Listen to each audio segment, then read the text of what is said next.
You all should be hearing me just about now. I know my neighbors did.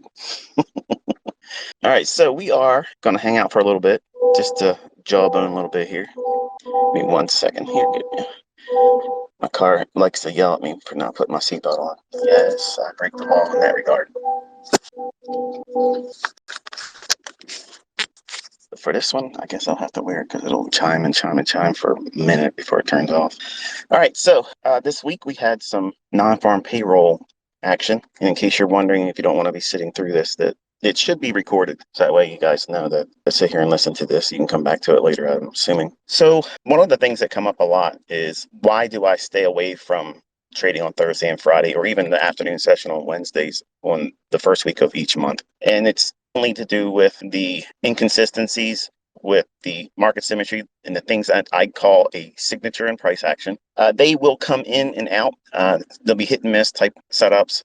I've learned over the years that it's just better for me not to take these trading days with live money, because the probabilities are much lower than they are when they're not on those particular days. Not the same as like a FOMC. Like a FOMC day, I can sometimes do go in after the FOMC announcement because it's created volatility. But ahead of the FOMC, I won't be in front of that because it's basically a gamble. You don't know what they're going to do. For non-farm payroll, the elements about that week and what you've learned hopefully this week was that in the beginning of the week, this is what I teach my students, that Monday, Tuesday is kind of like your honeypot. You want to go into the market looking for your setups there. And if you don't find it, try to force it. You don't, insist upon taking a trade. But if it presents it, you try to take it then. And then at the New York session on Wednesday, that's like your cutoff time. It's closing time. If you want to go in after that, just know that you're gambling. You're not doing what I've taught you and high-fiving me and putting up your trades and tweeting to me saying, thanks ICT, me for that, because I told you not to do it. Okay, so if you made money, that's on you. And if you lost money, guess what? That's on you too. But I see a lot of folks that will post, hey, what do you think about this? What do you think about that? And apparently they're not listening, because here's what I think. On Thursday and Friday, you shouldn't have been trading. That's what I think. And what do you do on those days? Well, basically, you're students. Okay, you're learning. And even if you've been trading for a while, if you're listening to me, you are a student. Okay, you're learning what it is that I do, whether you're going to use it or not. You're a student. So you don't want to be doing the things that I'm telling you not to do, because if you do that, you're wasting your time under my tutelage. You're not going to benefit from it. Apparently, some people like to come and they'll say, "Hey, look, ICT says don't do this, but I made money over here." Okay, that's fine. When it rains on everybody. Okay, that doesn't mean that you did something right that day. It just means that it is. When I first started making money years ago, back in the '90s, I had 9 months of sheer luck, folks. And it's not painful for me to say now. It was painful at the time to admit to myself that I wasn't as good as I thought it was. Like, I thought that books that I purchased and VCR tapes and CDs and everything else, well, not CDs, but DVDs were coming up then. And I thought that logic was building me into a juggernaut. And well, the only thing that was a juggernaut is how fast I blew the accounts. Because once the market started going into a trader's environment where everything stopped going parabolically one direction up, I discovered that I didn't know how to trade. And that was very painful to watch me blow not one, not two, not three, not four, but five accounts in 1 year in the '90s, trying to force what I thought the books were working for me initially with. And it's a terrible experience. But when I tell you these things, what to avoid, what not to be doing, and then I see folks going out and doing the very thing I tell you not to do. And the worst thing that can happen is for you to find short-term success doing the things I tell you not to do. That's exactly the equivalent of what I was doing for 9 months in 1993. And it was not skill, that was luck. And you were lucky if you made money on Thursday. You were lucky on Friday if you made money. Now that the dust has settled, it's Saturday. If you look at the 5-minute price action on the E-mini S&P. Now, I don't have a chart in front of me, but I know what it looked like. It was very boring, very sloppy. Yes, there was a setup. Yes, there was a few tiny little scalps. But if you were in there looking for a particular run, that would be framed with a larger degree of probability, not something just on a 1-minute basis. And when I'm looking at trades, I'm going to be all over the place, so that way it's probably going to be difficult for some of you guys that are sticklers about, why don't you just stay on one topic? I'm not going to be able to stay on a topic because I'm literally speaking as my mind goes. So this is what it's like to be in my head.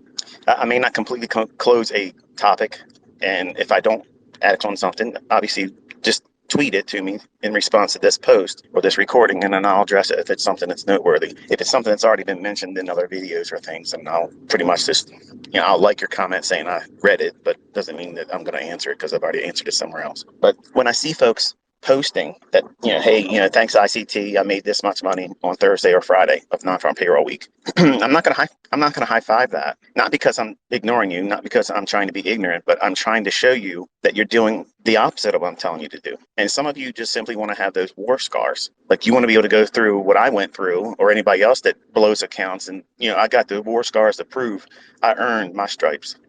If I could go back in time and I could have someone like what I'm trying to be, I'm doing my best to be the very thing that I was wanting to be, or not wanting to be, but wanting to learn from, someone that had the experience, had gone through the pain, suffered, lost real money, and then found a way to make money. That's somebody that I would have completely subscribed to, absolutely took everything they would have said to heart. And that's my motivation in doing all this stuff, because if I can save one of you from putting yourself through what I put myself through, then it's a success for me. But it's almost like a confessional too, because a lot of you look up to me as like this superhero kind of guy, and you view me as something that I'm not. I'm not like what many of you attribute characteristics, like it's undeserved. I'm an average little person. Okay, I'm not really a big deal. I came from a small town, and I was fortunate to find my way in certain circumstances, certain chance meetings, and I've been blessed by a really big God. And that's who's behind me. That's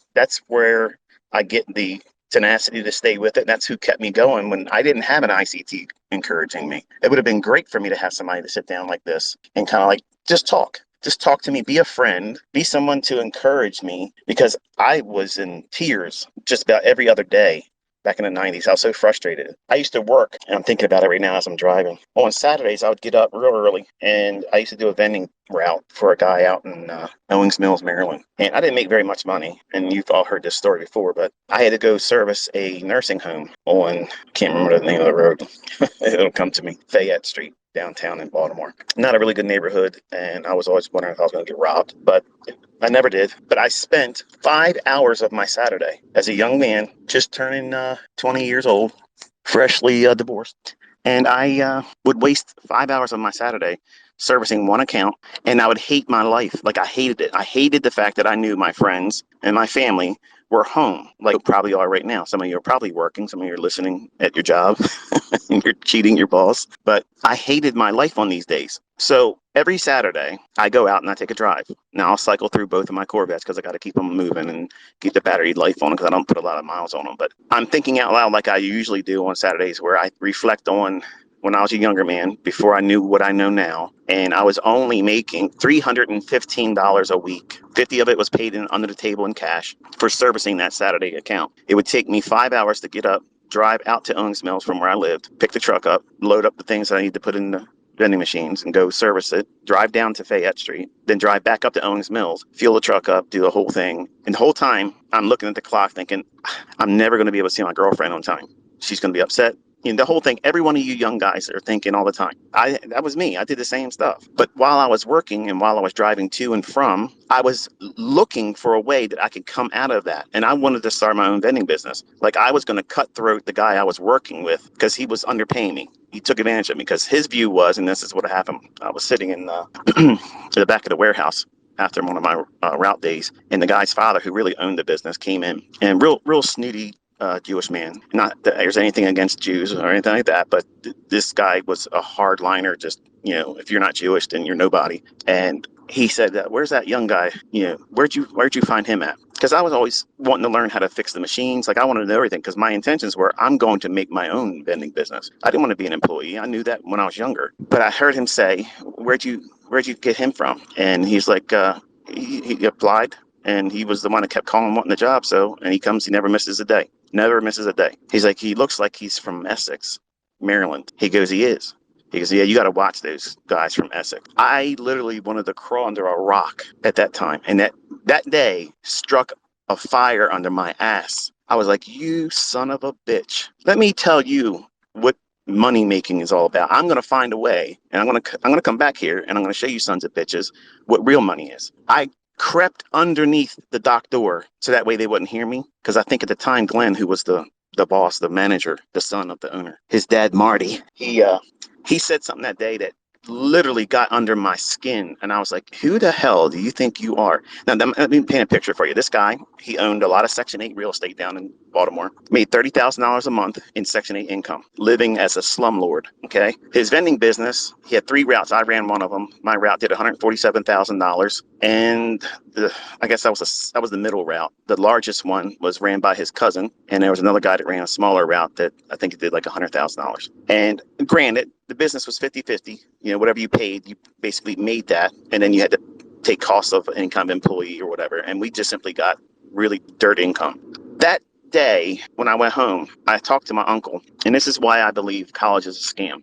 Okay, and I say it all the time, college is an absolute friggin' scam. I went to school after high school, did all the accelerated learning, all the additional things, and I was very high in math, science, and computer programming and operations. I was into all that stuff. When I was in 6th grade, I was making my own programs, making my own video games. Okay, it is what it is. Now today, all the programming languages that are available, I don't keep up with it because I'm not trying to be a computer programmer. I'm not trying to be an employee, and I could care less. But that day when I came home and that employer of mine offended me without knowing that he offended me, obviously I couldn't quit because I needed the money. But I talked to my uncle, who was a University of Maryland graduate in finance and business management.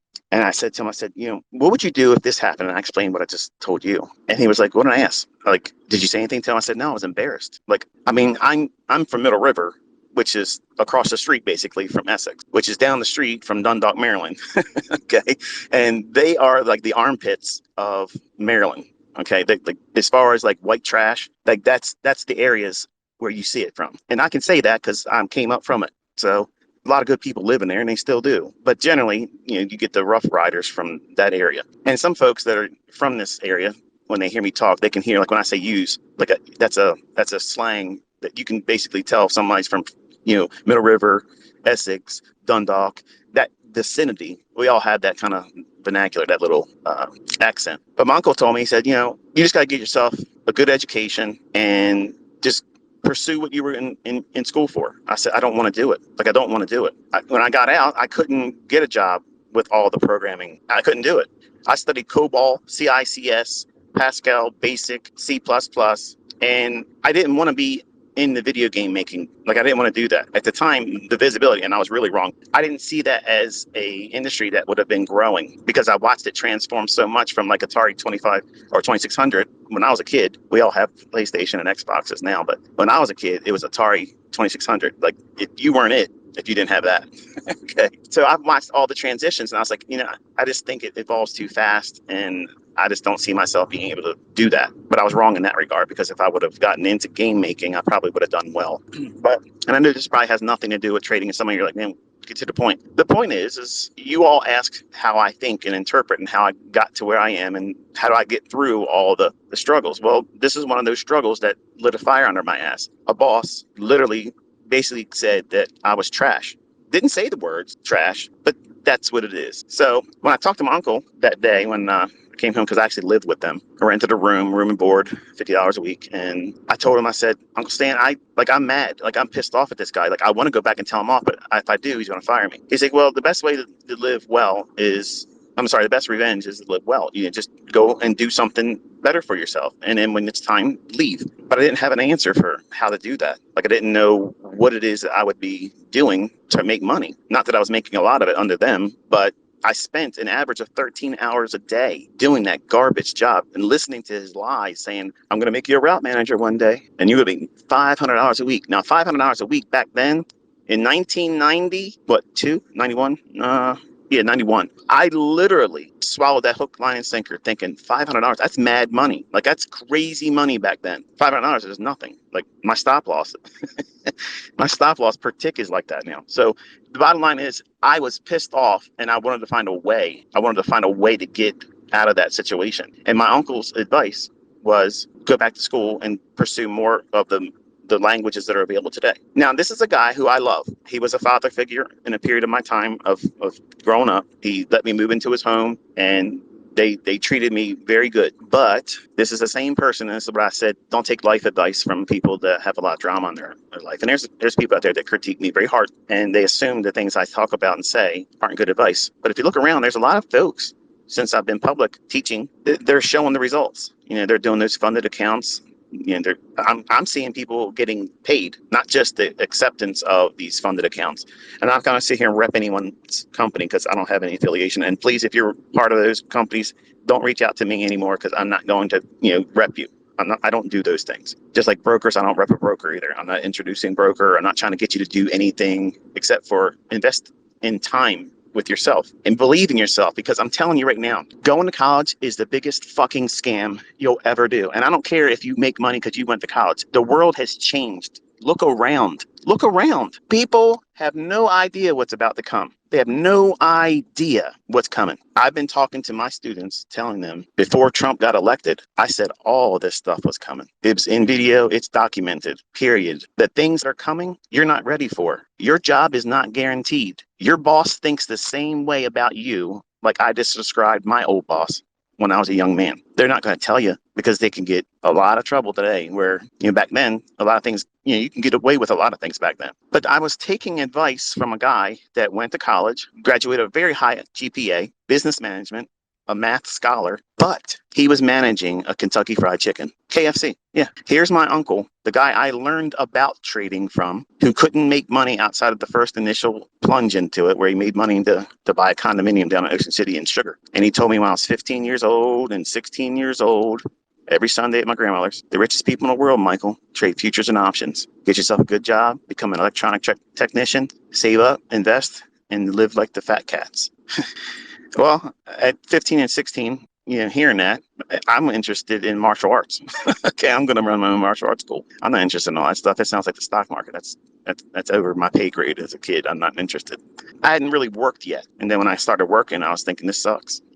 First job was a dishwasher at Gerspec's grocery store. But I looked at my uncle that day and I told him, I said, can I tell you something? And I want you to know that I'm saying this with love, and I just want to know things better. But how do you feel knowing that you wasted 6 years of your life in college and all the bullshit that you subscribed to and the books that you paid for, all that prep work, all that stress and crunching numbers, all that stuff, and you're working at Kentucky Fried Chicken, managing kids that don't want to come to work, and then you got to stay and do their job. You did all of that as a result of spending time and the money. He paid out of his pocket, folks. He didn't have financial aid. Again, he didn't have those things. He paid for it with his jobs and savings and money, and he cut grass. And that's what he does today. He's a retired man. He doesn't even trade, and he's got his own little grass cutting business. So he puts a little bit of bread in that, and he's got a pension from Verizon where he retired from. But he was not successful as a trader. He was not successful as a college graduate with exemplary marks in school. Like, his grades were great. And to talk to him, he's a very intelligent guy, very intelligent, but down to earth too. And I love talking to him. I don't talk to him as much anymore, but that day when I asked him that, it was like I crushed his soul. And it was not my intention, folks. It was not, that was not my intention. But I wanted to know, have you observed, have you noticed that you worked your ass off and you told me to do those things? And I did it. And guess what? Both of us are in the same position. We can't use the shit that we paid for in school. Nobody wants. Hang on, this guy's getting ready to try to do. Can you slow down, fucker? This guy's literally trying to fucking run me off a fucking one-way bridge here. Give me a fucking dickhead. All right, get out and beat this motherfucker's ass. Stupid bitch. Told you I was bipolar. Apologize for that. So I asked the guy, my uncle rather, and I said, listen, do you honestly believe that was the best decision for you and I? Like, I took your advice. I listened, and nothing came from that. And the look in his eye was like, literally, like, man, it was noticeable to you. I don't know if he was ignoring it, like the elephant in the room. But I know my aunt, who was married to him, looked at him like, he worked really hard, and let's just never talk about it. He never could make it work. He went on so many interviews, and they never hired him. And I never got an interview. Not one time. All of the resumes I put out. And I had a better GPA than he did. Not one interview. So I wasted my time. I wasted my money in a field that was the future. Programming, technology, information systems. I wanted to be a systems analyst. And guess what? I was a vending machine operator. I filled coffee machines. and candy machines and soda machines, and I could take them apart and put them back together. I could tell you what's wrong with them without even being on the location, but it didn't pay money unless I owned the route. And then one day, while I was doing the vending route, the conclusion came to me that, even if I have this vending route, if I have a route like this, that means I got to hire somebody. Do I trust somebody to be able to take the cash out of the machine and bring all the money to me? Because I got robbed one time. They broke into the back of the truck. They literally pulled the safe that was bolted in the back of the Isuzu truck. They ripped the whole safe off the back truck that was bolted in, ripped the whole entire thing out. And when I came out of the site to put the remainders and the stale stuff that I take out of machines, and I saw the door ripped off and the safe missing, I was gutted. I'm like, the first thing it came to my mind was they're going to think I did it. That was exactly what I thought. Why did I think that? Why would I go to that conclusion immediately? Because of that piece of shit that you got to watch those guys from Essex. And I've been honest. I haven't even missed a day. I've never missed a day. I came to work all the time. But these people broke into, stole that cash, and I literally was ashamed that it happened on my route. Like I could have somehow prevented it. I couldn't have. I was inside doing the service on the machine. So I sat there for 10 minutes trying to figure out how am I going to work up the courage to call in and tell my boss that I just got robbed. Thankfully, not at gunpoint or anything like that, but I had to sit there and wrestle with, hey, this is what it feels like to be violated. I've never experienced something like that before. I've never had that moment where something was taken from me and it wasn't mine, and it makes it even worse. But when I called in to talk to the owner of the company, I said, I just got robbed. What? Yeah, I just got robbed. And he's like, are you okay? And that made me feel better that he was at least asking that. And I said, I'm fine. I just came out of the site with the site I was at. And I said, they tore the door off the back. So it's a roll-up door that's going to cost you money. And they ripped the entire safe off the floor. Like it's gone. Like it's completely gone. And he goes, did he have any video camera back there and like that? Any kind of guards? And I was like, there's nothing here, dude. Like this is the site I'm at. And it was like a dilapidated old rubber hose making company. So it was almost failing company. So there was not a lot of technology back then, and nobody was really worried about guarding a place like that. So apparently somebody followed me around, tracked me, and then figured that was the place they were going to do it. And it was like the third stop away from my last of the day. So all the money that would have been in there was theirs. Well, when I got back to the shop, the owner's son, Glenn, who I had an affinity for, even though his dad's a dick, I saw an entrepreneur magazine sitting on his desk, and I was looking at it, and I'm thinking to myself, entrepreneur. Remember that day when you said that you were going to be a martial arts instructor, and you got all the credentials to do it, but you never did it. Here you are, feeling vending machines got robbed, and you feel like shit. So I picked it up and started thumbing through it, and I things in the magazine that I liked, like they were like pictures of boats and stuff, yachts and things like that. And I was like, you know what? I'm gonna ask him if I could take this home and borrow it. And I said, Glenn, do you mind if I borrow this? I'll bring it back tomorrow. It won't be messed up. He goes, no, you can have it. So I took the magazine home, and I went home, did my normal thing, coming home, shower, work out, eat, sit around, and I started wanting to go to sleep. I grabbed the magazine I was looking at, and I thumbed through the back of it, and there was this little tiny little classified ad. It said, real money, real people. Call this 1-800 number and get free information. So I did.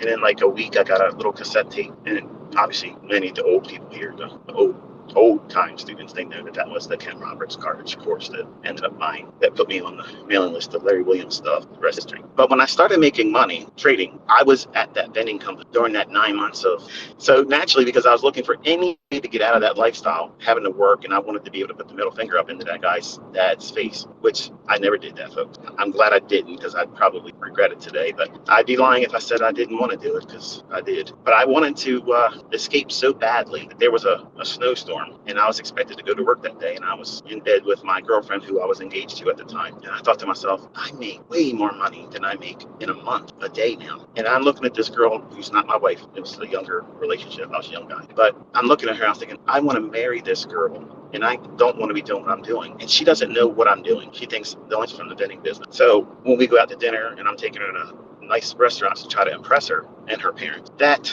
day I just said, you know what, I'm done. So we had pagers back. My boss was paging, and call in, like, So I finally, look, I'm not coming in today. It snowed and it's bad here. And he's like, well, shovel out. I said, shovel out. Now this is the son, the one I did like. I said, Glenn, I can't shovel the friggin' streets. Like, it's everywhere, not just around my car. And I had a Z20 back then. So you just don't do a Z28 in this kind of snow we had. So he says, well, if you don't come in, you don't have a job. I said, well, that just made it a lot easier because I'll never come down. See you. And I didn't go pick up my check. It was 4 months before he mailed it. Did it feel good to do it that day? Yes, because I didn't have a guilty conscience about it. That was the reason why I kept staying. I liked him. I liked him as a person, but that day killed it, which is, I guess, God's way of saying it's time to go. So he let him show his colors to me, and I just rolled. And I just did it the way I wanted to, on my terms. They didn't say we don't need you anymore, trash from Essex. Then their business went under. These folks that had Section 8 housing, they lost all their housing because of reports about being slumlord. So all their wealth and things that made them feel rich and such, they don't have it anymore. But I look at myself every Saturday, and it sounds venomous the way I'm saying it now. It's only because I'm talking to you like you're in the car with me right now. And I'm reliving these painful, emotional moments that were real. These are not made up things, folks.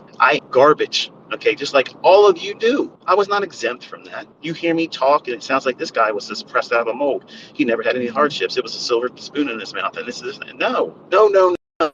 I had this. I knew when I was younger. And it's not because I'm lazy, because I'm not lazy. People listening. How can you recognize me?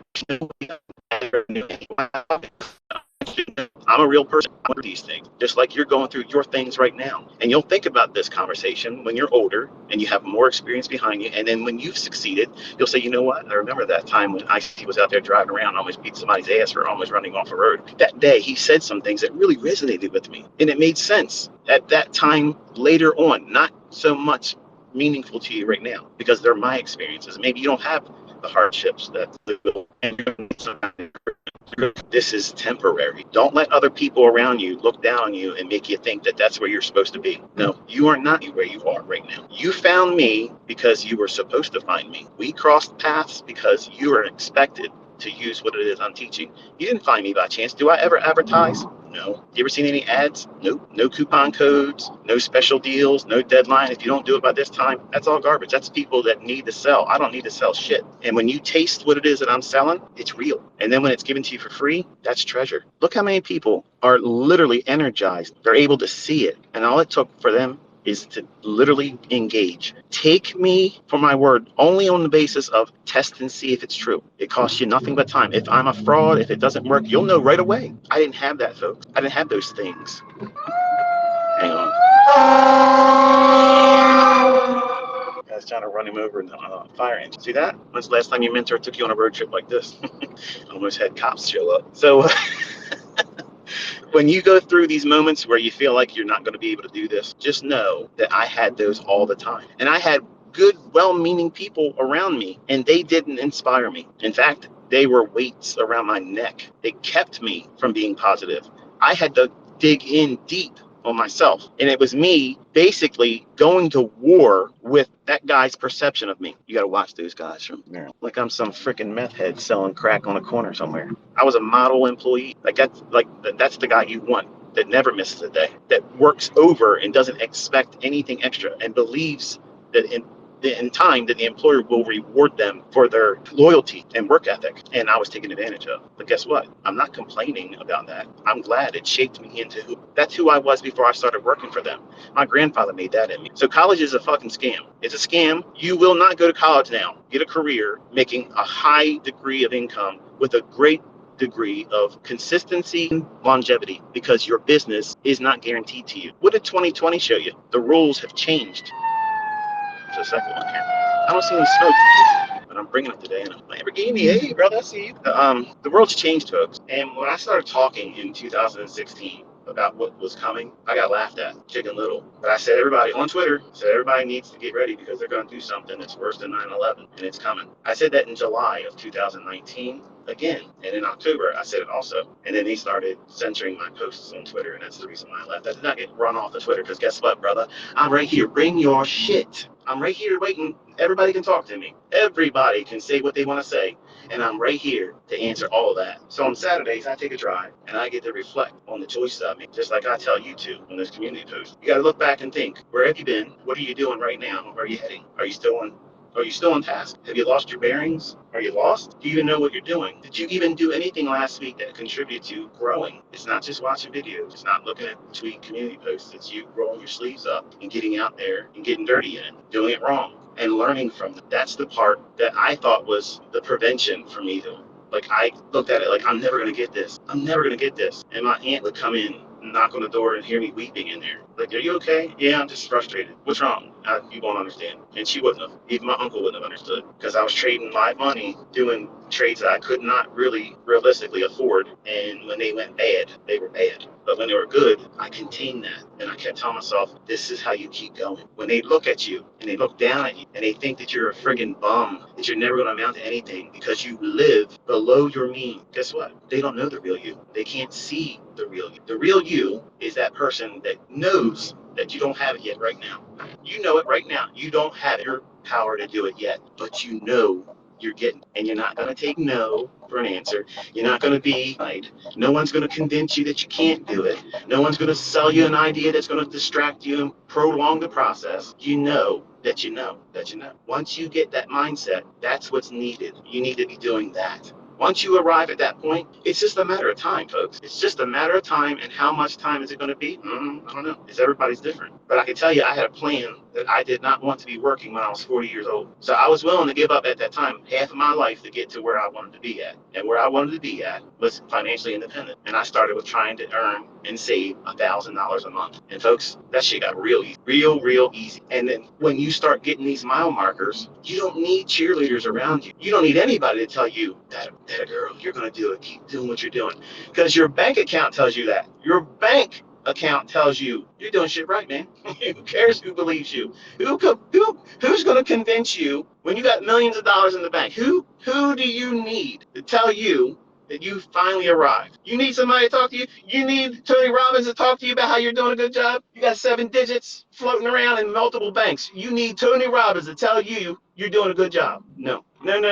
You don't need that. All you need to do is show up, put the work in, and do it consistently. If you do that, look around, folks. These people that are just now discovering themselves in what I'm teaching, nobody's going to convince them otherwise now. They tasted it already. They've already tasted it. They know what it feels like now. No one's convincing them otherwise. They're never going to be told what they're doing is the wrong way now. All I've ever invited everyone to do. If you do that, I promise you, I guarantee you, you will never, ever put this down again. Because once it bites you, you're infected. You just accept it now. It's a way of life. These markets are in your blood. And guess what? Some days it ain't right. I had a friend when I was growing up said, if it ain't, how do you say it? It ain't right if it ain't rough, or it's not. That's not how you say it. It's not rough. It's not right if it's not rough. Rough if it's not right. Something to that effect. And it's kind of like trading. If it's easy, you probably are doing something that isn't going to be sustainable, like it was for me in 1990. That was luck. It ain't rough if it ain't right. That was the expression he used to always tell me. Because a young guy, I would complain to him, where do you see us growing being later? He goes, I don't know, I'm just living right now. And as cool as it sounded back then, that scared the hell out of me, because I needed to know. I needed to know where I was going to be at. Like, I don't want to be homeless. I want to make sure I can survive. And I'm thankful that I don't have that worry anymore. And I want all of you to have that feeling, that sense of accomplishment. But I know there's a lot of folks in here that don't want to hear this part, but it's the truth. If you don't live right, if you don't do the right things to other people, because listen, and Denny, you hear me, I appreciate you coming out and saying that the things that you've been making ad revenue on, and yes, you do make ad revenue. Those things that you say about me, you came out and reached, they're not true. I appreciate that. But because you profess in whom you believe, that's the reason why I haven't touched you. That's why I won't come back and say anything to you. Touch not my anointed. I don't do that to a brother in Christ. And I understand what you're doing. You want attention and traffic. I get it. But the things you said, everything you know too, aren't true. But I have been a blessed man. My entire life, I've had so many blessings, not just in the markets, not in trading, not just in relationships, but my source, my real secret is my relationship with Christ. That's it. And I've always said this before, I'm not a poster child for Christianity. I'm not the model Christian. As you can see, when I get chemically imbalanced, I lose control of my tongue sometimes. I'm like Peter many times. I got foot and mouth disease. I open my mouth, put my foot right in. And when I talk to all of you, I'm talking to you like you are my best friend or my son or my daughter. And I think you can hear it when I'm talking to you because I mean what I say. And I lived these experiences. I've done these things. And I'm not asking anything for it. I've proven that. I've did millions and millions of dollars a year for 6 years, and I chose to stop. I guarantee you, if I went on Twitter right now and said, okay, I'm opening up shop right now, and in Jesus' name, I swear to God, I'm never doing this again. But I'm telling you, if I did it right now and posted it on Twitter, I'm opening up the mentorship again, even if I doubled the price, I'd probably have millions of dollars in the PayPal account before Monday. This is the way it is. And you should be thankful that I don't do that. I don't need to do that. I don't want to do it. So if my experience was I see this guy, he comes out and says things that I did, and then watch all these other people prove that they can do it. They're recording their entries, their management on YouTube. That should encourage you. And then to watch this person step away from making millions of easy money. It's real easy, but it's hard managing all the personalities. So if I'm going to manage all your personalities, I'm going to do it where there's no business tie between us. And we understand that the work is all yours. And I'm motivated because I love doing this. And you want someone to teach you that's passionate. You want somebody that's basically lukewarm? No. You want somebody that's on fire, that literally lives and breathes this stuff. And I have done that for 30 years. I absolutely love this industry. I love this business. I love the people. I love the whole idea of it, the lifestyle, everything. And it isn't about Lambo lifestyle. It's about peace of mind, knowing that I don't need your friggin' paycheck. I don't need to ask for permission if I can go on vacation. I'm going to tell you how much money I'm making this week. You aren't setting a limit on how much money I'm going to make. That's a mindset that nobody can understand or appreciate until they live that. And I'm trying my damnedest to do that for all of you. I'm providing the tools. I'm blazing the trail for you. All you got to do is keep up with me. Just keep up. That's all you got to do. Show up every day. Do the things I'm telling you to do, and don't do the things I tell you not to do. If you do those things, I promise you, you will get this. And once you have it, it's yours. Nobody can take it from you. Nobody can say you aren't going to amount to shit. You're going to be just like the rest of us, working shit jobs. Because guess where that came from? An uncle in my family. Well, he was digging graves in Holly Hill Cemetery when he retired. I'm digging graves on the people on the other side of my trades. Like it or don't, the way it is. I'm going to have analogies that make it seem like it's a sport. That's on you. But I've always looked at this as war. It's always been war because I've wrestled with demons inside me as a young boy, and that's what motivated me. I didn't have a hero. I didn't have a mentor. I didn't have a guy that could sit out here and encourage me and talk about something before it happens and it unfolds precisely week after week after week. You guys are fortunate, and I'm blessed to be that person for you. I love it. I love it. So in a lot of ways, I guess God prepared me to be this person because I had to go through a lot of this stuff to understand and appreciate what it is that you're in a mentor. And you may not even realize what it is you're looking for until you see me. Once you taste this kind of way of learning, there's no other way of doing it. It just makes sense. If I tell yourself here, stop there, you've learned nothing but to trust my decisions. But if I take you to the chart and I say, look here, if it's above where we are, I'm biased. I'm looking for need to go to that level. No, there's a learning. How many times have you seen me call something and it didn't come to fruition? Not many. My son, obviously, some of the guys out there, they're afraid that their all account challenge is going to get trumped by my son, who's a neophyte. I think I've already done that so far. The broker that my son uses reached out to him and said, do you think circle trader Michael J. Huddle's in your father? And is he posting your statements? And how does he have access to it? And we're probably going to close your account if you do have a response. And respond to each one independently. So what difference does it make if I'm his father? And who the fuck business is it if he wants to put his own trade statements in my email box or put them online if he wants to? I've never seen a broker ever say something like that. Like, why wouldn't they want someone that shows accountability? Makes you wonder, doesn't it? Now, he hasn't reported any trouble whatsoever with them clearing his trade. So I was kind of shocked when he pushed it and texted me showing, hey, that is what they, what do I do? He replied to him, tell him the truth. You're gonna lie to him. What are you gonna lie for? I think I think they're afraid that it's me behind his trades, and that would be against the law, and no, that's not going on. How else would someone that entered and opened the account up, admitting that they don't have any experience, all of a sudden runs up from the lows he had that month? If I was broke, I'd be wondering too. But he's pushing the buttons. And if they choose to close his account, that's fine. There's plenty of other brokers out there. But as far as what he's trading, I sit with him. I explain to him how certain moves form, kind of like what I've done with you and all the basic stuff. And no, he's not trading Enigma. He wouldn't even understand Enigma unless he gets in the marketplace. He has to taste it, see it, live and breathe it, take money from the market and have money taken from him. You have to have those experiences. And I put him in those situations with conversations saying, what do you think would happen if you went in right here? And he's excited to get in a trade. Like he's not in a rush to get in. If anything, he's reluctant. So I know what he's afraid of. He's afraid of getting it wrong. In my eyes, he doesn't want to fail. And I can't stress this enough, Caleb. You have made me so proud. The fact that you're doing it, I love that. I know he's going to succeed because I'm going to fucking guarantee it. But it's hard for me to him because he wants to walk in my sight flawlessly. And I don't expect that of any of my kids. And when you have kids, or if you have them, you know what it means to feel that. They can't do anything wrong because they're your kids. They make bad decisions, but they're still your kids. But with this, I have waited so long for this, and I'm pouring my everything to him. And I don't want him to be fearful of losing. Fearful of losing. Losing, that is a tax on success. You're gonna have losing, man. It's just the way it is. I lose, I get it wrong, it doesn't matter. I still beat their ass. That's the way you have to look at it. Every sports team, every sport, they don't win every down, every inning, every whatever the hell it is. I'm not even a sports fan. I'm trying to draw out other analogies because some of you don't like to hear the war story stuff. But every day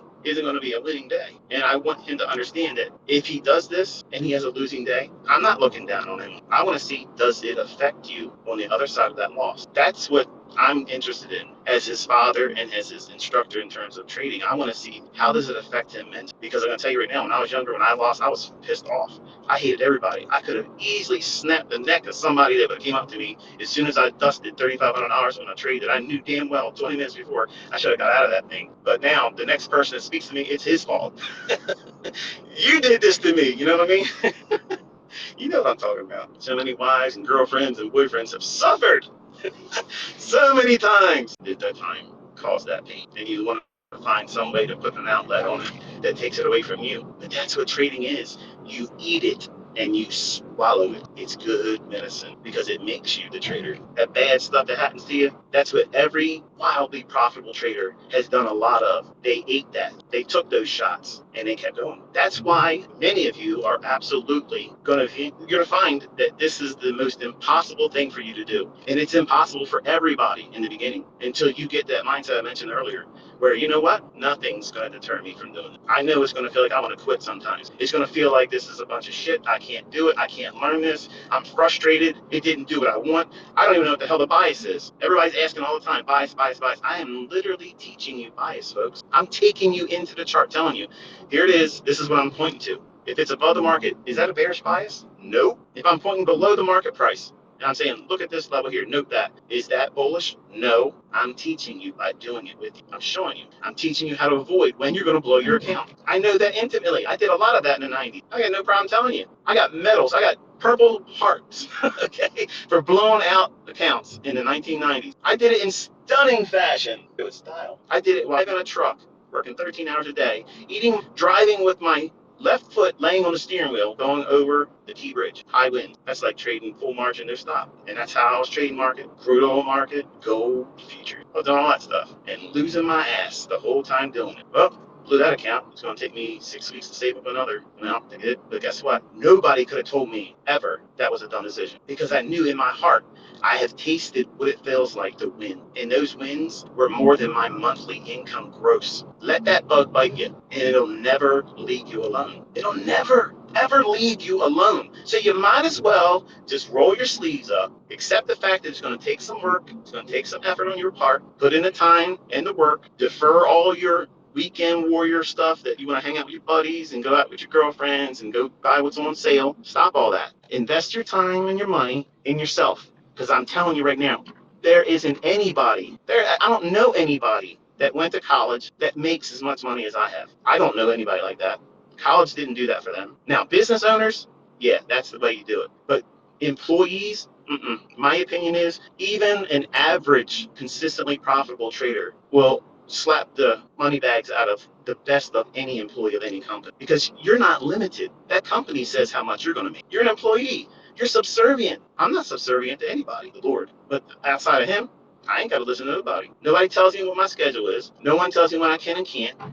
Nobody puts a limit on how much I can earn. And folks, listen, I got out of the teaching business, but I could roll right into a signal service right now. I'm not going to, just so you know. But if you learn how to do this, you don't need to have money to do it. You don't need, you learn the skill set and then prove to everyone online that you can do it consistently. I guarantee you, they will throw money at you. They will throw it at you if they could just watch what you're doing beforehand. I teach this with my students all the time. I have a lot of folks that are literally barely scraping by. There's no way they're going to open up a $100,000 trading account. They're not. So those funded accounts, I think that they're a good idea. Are they all good? No. Do I have a reputation of doing business with them? No, I've never done anything. We'll never tell you this company or that company over another. But the skill set, once you know it, folks, listen, man, this is not pipe dream. This is really real. You can sit in front of a chart, determine where it's going to go, where it's not going to go, and it delivers consistently. That's a skill set very few people can do on this planet. Even the folks that are outside what I teach and they're consistently profitable, you have a system. You know that you are part of a society that is so minuscule. We're like the League of Extraordinary Gentlemen and Gentle Ladies. Please don't get on me about the gender stuff. It is what it is with me. But you're an exceptional breed of person if you can sit down and interpret these charts and read the tea leaves, and you earn those stripes, whether you're doing what I do or another way of doing it. I ain't gonna knock anybody that's consistently making money. Who can do that? Nobody should. Nobody has anything to say anything about anybody that's making money. Because if you're making bread doing this stuff, you arrived. Nobody's gonna tell you different. So I drive around on Saturday and I think about how I'm gonna improve my son. And I basically congratulate myself every week. Kind of like Snoop Dogg. I like to thank myself. I like to thank me. I like to thank myself. I do that, but also I talk to God. I thank him for most of everything I have is his. He gives it to me. But the model my son's working on, this is the second Lamborghini I saw. Yeah, there's a green one earlier when I said it, and I was like, there. I'm up here by Rushtown Road. I took the same drive up to the Krispy Kreme that the private investigators that never got paid follow me around. I got to twist the knife when I can, folks. But I talked to my son a lot about what he wants to do, like where he sees himself. Now, he obviously knows that we can live way more affluent than I do. He, because he's been working, a menial warehouse job, works second shift. I think he goes in 3 o'clock and gets off at 11 is a normal end time. Sometimes they keep him over if there's things they got to finish. And he does all the heavy lifting part. He stacks up stuff, puts it on pallets, and he's not doing an easy job for a lot of money. It's for him because he's not muscular. He's not built like a shit brick house. He's literally, a young, thin guy. So he's working hard. Back hurts him all the time now. And I knew if I left him in it long enough, he would come to me with that desire and outwardly, some of you out here may be judgmental about that. But tell you this, when I was raised by my grandfather, because my father is absolutely a contract murderer, his name is Michael Joe Howington. He is serving 2 consecutive life sentences plus 20 years, and he picked up more time when he broke out of Maryland Penitentiary in 1983. Okay? So there you go. My grandfather raised me, and he raised me as a hard-line Navy man. Laziness was not accepted. You have because you earned it. If you didn't earn it, you don't have it. And when I was younger, I was going to just give money to my kids, and I talked about how I was going to do it openly. And a lot of folks really, hey, look, you think this is a good idea. And at first I was pissed off, like, hell, you tell me how to raise my kids. But one guy sat and wrote an email to me one day. He says to me, like, Michael, I love what you do. I think you're a genuinely nice guy, but I don't think it's a good idea for you to give your kids money. You should make them earn it. And he went through a list of reasons why, blah, blah, blah. And he actually talked about how he was given money by his father, and he went all the wrong direction. And in fact, that's what got my father where he was. My birth biological father, Michael Joe Howington, who is again in Jessup, Maryland, Maryland House of Corrections. Look it up if you want to, do the research on it. He was a murderer. He did it for money because he had a heroin addiction that he picked up when he was in Vietnam. Before he went to Vietnam, he was drafted. He didn't want to join it. My mother and him got together. Obviously, he was one of those guys that came from a family that had money. Not a lot of money, but they had money. And they gave him the apartment. They set him up and they got him a car, several cars, always gave him cash. And he was spoiled. And he did shit that, spoiled people do. Made stupid decisions. He got married and then slept with my mom when she was underage. Supposed to be born. She was going to abort me. He told her, I'm going to cut your throat ear to ear if you kill that baby. And that's the reason why you hear my voice. That's the only thing my father did for me. He's never spent any time with me. He never did anything with me, ever. But my grandfather raised me. I lived with him. So, my son Caleb, I pushed him into a similar, he has grandparents that are not doing well. My mother-in-law, she has cancer, lung cancer. She's got like half of one lung, a little less than half. And her husband is failing.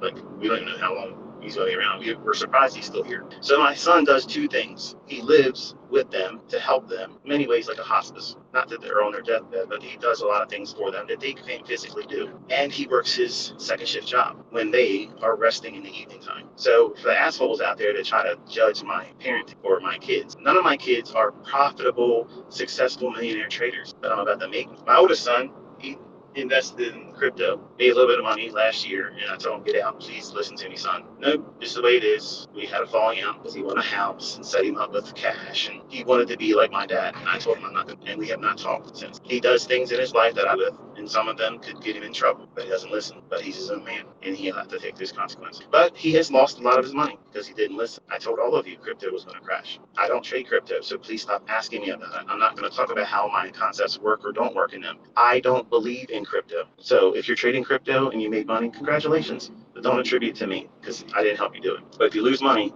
don't complain to me because I said don't use it. But I say to my son Caleb all the time, I'm like, look, you've never complained about any of the things that you're going through right now. And that's exactly how I was.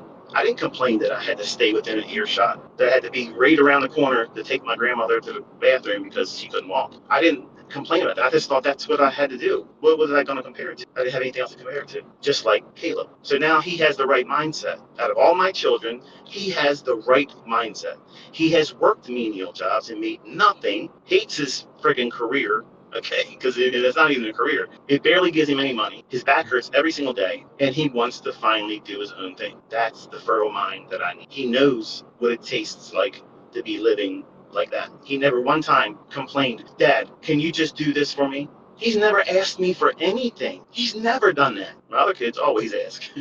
That's normal, I guess. But Caleb wants to just be able to earn enough money to not worry about money. He's not even trying to be rich. And that's how you get rich. Hear that, folks? You get rich when you don't try to get rich. When you do something with passion that you want to do well because you enjoy it and you love it, you need to make trading like that. And that starts by doing analysis and loving the analysis, back testing, reading price charts, and just pouring over top of it and not finding anything else that would be more interesting except for your relationships because they're important. You got to balance it going for a while. I got to wrap this up here in a couple minutes. But I asked him, I said, I think you're in the right mindset now. I think you have got to the point where you're matured. And I think if you sit down with that and literally watch the charts with me, I show you certain things, I believe you'll be able to do this. But I need to make sure that you bring your own personality into this. So, character. And to describe him, he's socially awkward. He's introverted like I am. But if he's comfortable with like me, I'll just go on and shut up. Never. Okay. I stop talking when I'm asleep. He's the same way. But if he's not comfortable, he won't speak at all. And that's how I am. If I don't know something about something, I don't talk about it. My kids will tell you that, though. If dad's not talking about it, we know he doesn't know anything about that because he's not saying anything. But if it's about the Bible, God, or anything like that, I can talk and talk and talk and talk and talk and never run out of anything else to say. And it's I don't know, that's the way I'm wired. He's like, he doesn't have a lot of friends. He's got one friend. That's how it was when I was younger. I had one friend, Sean. My son Caleb, he is not confident in himself and he's unsure about a lot of the decisions that he's going to make and channels that into his charting ideas. He doesn't want to do it wrong in front of me. So what I'm focusing on is fixing those issues, and it won't be an easy fix. It's probably going to take the rest of the year, not longer, to overcome that. And you probably know what that feels like. Is even if you're trading the smallest of leverage, you don't want to be wrong. Not because you're in front of your father, but because being wrong sucks. But you need to have someone to remind you that being wrong is part of this, and it doesn't end your career. It doesn't stop you, folks. It does if you over leverage and you overtrade and you just go crazy. Yeah, those individual incremental losing positions will take you out of the game. That's what I was teaching you this week. This is the kind of week every single month that will do that to you. If you push too hard, you'll lose your account. Look through the tweets. Today and Friday. Regret. Not a lot of them. I mean, most of them are like, this is great. This is great. Yes, that's awesome. But there's people in here that say, I wish I would have listened to you. And that's the person I'm talking to right now. I'm not talking to the person that already knows my stuff works, making money.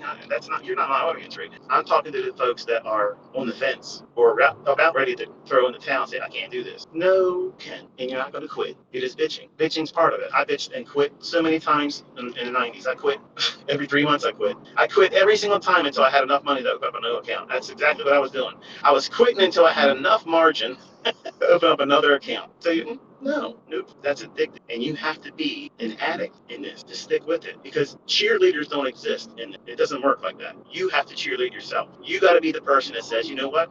I'm worth doing this for. And it doesn't seem conventional. It doesn't make any sense that you would expect to sit in front of these charts and look at these lines wiggling and waggling and expect them to be translating into income going into your bank account. But guess what, folks? That's exactly, when you do it right, that's exactly what happens. But if you do it wrong, you will do it. I do it wrong. You're going to do it wrong. Or sometimes the market's just going to suddenly do something that you didn't expect. And guess what? That usually happens when it's not from payroll week for me. So that's the reason why I don't trade it. Period. It's simple. I don't know why it's hard for some of you to get that logic. I don't have an edge in those days. You might. Congratulations. Kudos to you. I'm not knocking you if you can. I'm not here trying to size up anybody because you made money on Thursday and Friday. I don't care about that. But my son, because he's indecisive, because he's unsure about himself, I'm kind of like guiding him into a model that seeks 5 points. And again, I gave an example. Someone asked him on Twitter, and I replied to it earlier. What does that mean? I said he wants to trade just the E-mini S&P, which, because he's already tasted NASDAQ and it moves a little too quick for him. Doesn't like that fast movement. He'll like it later on. But right now, ES is a little bit more subdued, but it can be wild but 5 points in the morning would be like buying it 41 even or 4100 on the E-mini S&P, and then having a limit order to sell it at 4105. So you would get 5 points times $50 on one contract, $250. So I'm trying to give him a model that repeats that once in the morning, the afternoon. He's going to be going in every single day looking for it, but it has to have certain rules and expectations. And once we settle in on that, I promise you, I will share what it is he's doing, because I'm going to tell you what he's made with it. So it's not a demo account, okay? If we have to use a different broker, and say AMP closes his account, I'm going to make their statements that he gave me. I'm going to give him the form with me to show him anyway. So they're not stopping that, okay? But to keep his account open and let them sleep at night by not posting it while he's trading with them, then he won't do it. But I don't need to make anything photoshopped or fake. If I'm going to Photoshop something, I'm going to Photoshop, a mustache or a beard, something stupid. Trading, I don't need to make anything fake about that. Okay, I can do it. And just like you're learning, you're going to learn how to do it. And it's fun. When people doubt you, I know a lot of young guys want to get out here and just smash everybody's head. You ever ask yourself why you want to do that? Why? What is it about it? Because some of you really want to go out there and vehemently defend me.